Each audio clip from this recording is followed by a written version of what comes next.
Isang mapagpalang hapon mga kaswerte. Ayan, happy fiesta po sa bayan ng Mulanay. Yan, shoutout po sa Mayor ng Mulanay kay Mayor Aguirre. Ayan, shoutout po at shoutout din po sa ating mga kapwa content creator dito sa Mulanay. Happy fiesta po sa inyong lahat. Ayan, makikita nyo na meron dito na Kukulunay na festival na traditional dito na magpakita sila ng mga produkto ng kanilang pinagkukunan ng hanap buhay dito sa Mulanay at dito makikita yung mga magagandang pasyalan at saka meron sila dito na produkto na gawa sa nyog mga idol.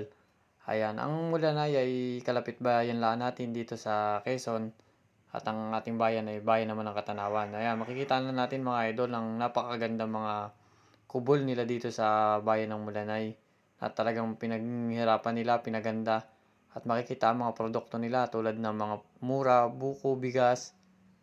Ayan mga idol oh, na nakahiga pa si ate, parang napagod sa pagtinda. Meron din sila dito ng mga sariling huli nila ng mga isda, saring-saring uri ng isda at saka mga hipon, yan, mga seafoods. Ayan mga idol, meron man dito sa kabila ng mga uri ng prutas, iba't ibang uri ng gulay. Napakaganda rin ang kubol ni ate. Yan, shoutout po kila ate. Napakababait niyan. Ayan, oh, may maraming talong ang kanilang kubol oh, at saka papaya.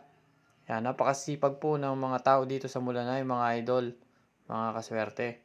Ayan, dito naman tayo lumipat sa kabila. Meron din sila dito ng mga pampasalubong. Yan, meron din sila dito na gawa sa walis, tambo.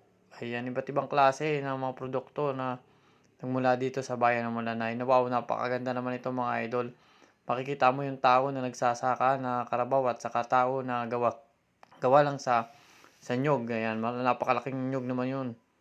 At saka may maroon silang mga itak na gawa sa nyog. Ayan mga idol oh.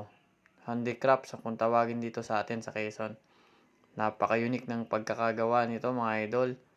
Ayan, happy fiesta pong muli sa bayan ng Mulanay.